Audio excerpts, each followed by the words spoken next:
Hey, what's going on everyone? Today we're going to be talking about the Blink XT2 after 4 months of use, so let's get started.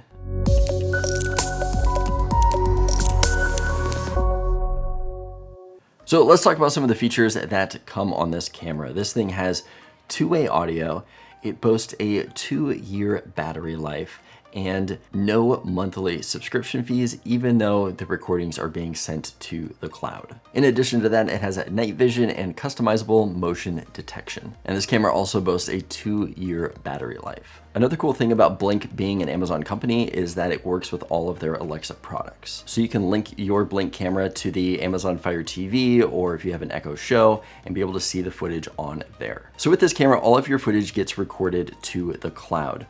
Now, unfortunately, there are no options to save it locally. This is a cloud-based camera only.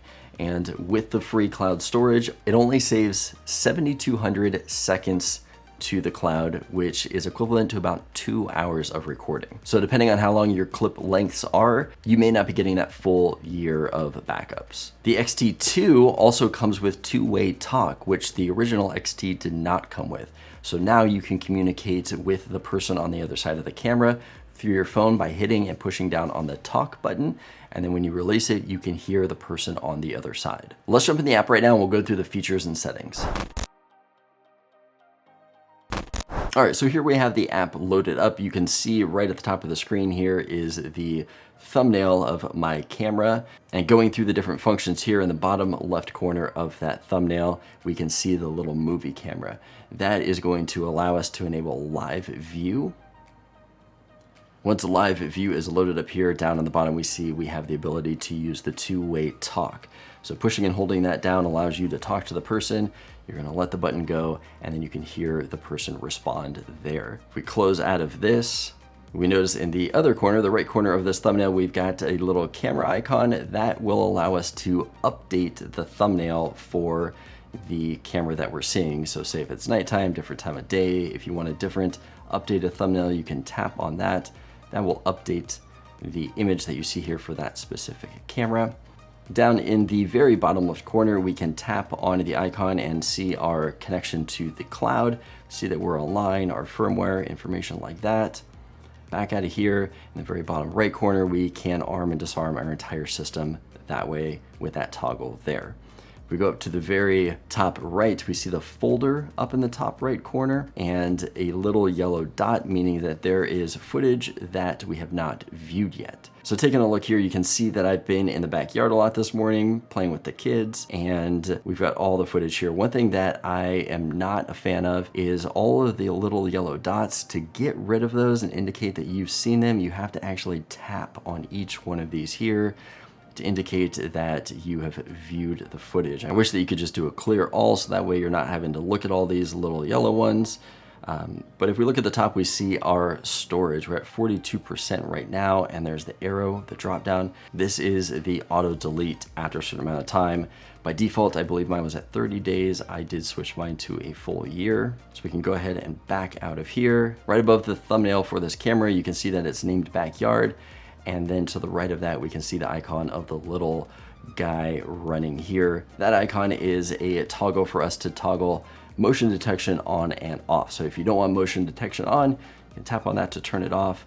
But just to the right of that is the settings. So taking a look at settings, we can rename the camera. Check here, we can check the battery life, temperature. We can see what the temperature is and set alerts for different temperatures. Now, one thing I've noticed with the temperature is that it's not necessarily true to what the outside temperature is, since this is a black camera. If it is in the sun, it can get much hotter than what it is outside. Like yesterday was, I think, about 91, but the camera said 107 because it was in direct sun. Below that, we can see our motion detection section here. We also have the ability to enable and disable that. Below that, we've got activity zones.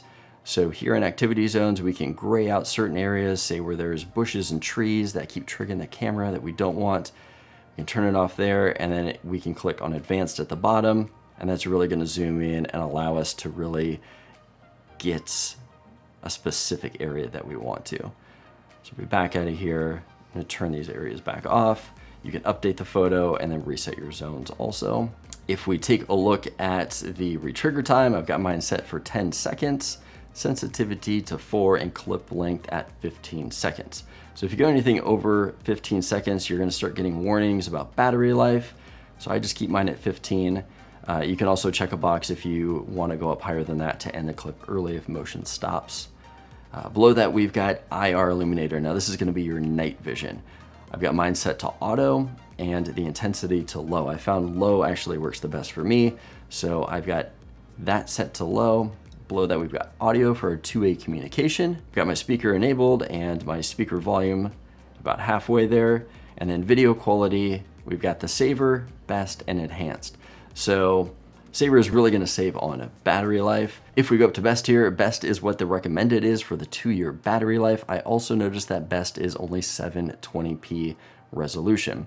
If we jump up here to enhanced, that's gonna be your 1080p resolution, but you're gonna lose battery life for that. So I'm gonna set mine back to best. And then we can also do an update on firmware and Wi-Fi signals and check our firmware numbers right here. So now that we've gone through the app, let's talk more about the camera. All right, so I've had this thing for 4 months now, and I'm sure all you guys are wondering is how is the battery doing? And I'm sad to say that the battery did not last me 2 years. The battery did not even last me 4 months. Pretty much right on its 2-month birthday, the battery died on this thing. That's right, 2 months. That is all I got out of my batteries that came inside the package for this guy. Now, in my first impression video, I had talked about setting all of the settings to max level, best quality, all that kind of stuff. I did set everything back to a balanced setting, so that way I'm getting good battery life in addition to decent quality footage. But even with that, I got 2 months. Now this thing is in my backyard, and I do have 2 little kids that we try to spend some time in the backyard with them every day.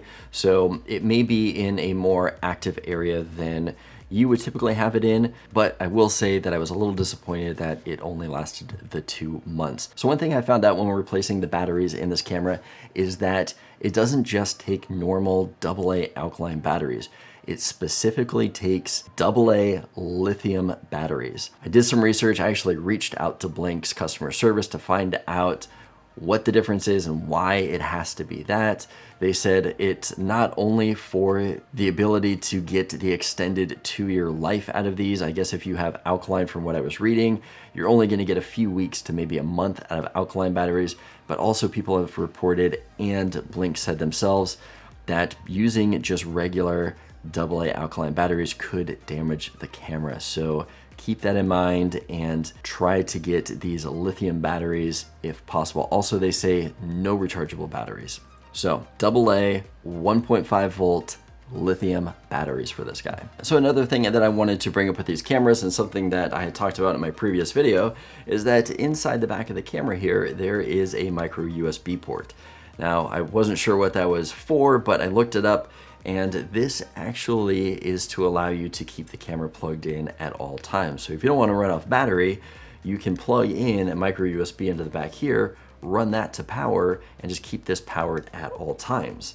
Now, one thing to note is that on the back cover here, there is a rubber door on the back here that will open up and allow you to put the cable through. But when you do that, the camera is no longer weatherproof. So keep that in mind. If you plan on plugging it in, it's not going to be weatherproof anymore, so keep it either under your eaves or indoors if you plan on doing that. One other thing that I found out is that the hole in the back of here is so small that I can't just stick any of the USBs that I have, because I've got lots of these things just floating around the house that I could use to plug in the back of here.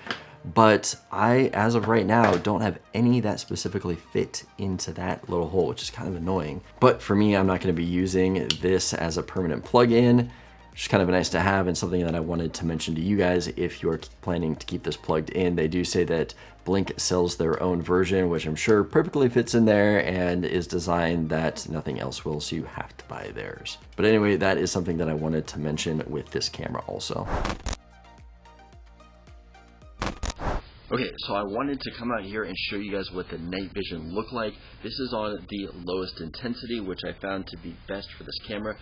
But I will tell you, I am super freaked out right now because I know that there is a spider just like off to the side of me here. It's one of those giant spiders and it's freaking me out right now. Oh, geez, you know what? Let's see if we can find this thing. All right, so I know that there is a spider out here. We've seen it up in our railings up in there before. Last that we looked, it's making, oh, there it is. You see it right there? No. Nope. Nope. No. No. No. No. Thank you. I'm out. I'm out. Bye.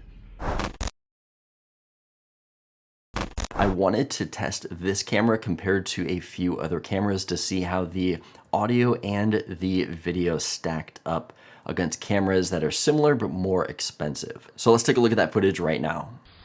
All right, we are going to be doing a comparison with the Blink cameras compared to two of its competitors that are double the price. We've got the Arlo Pro 2 and the EufyCam.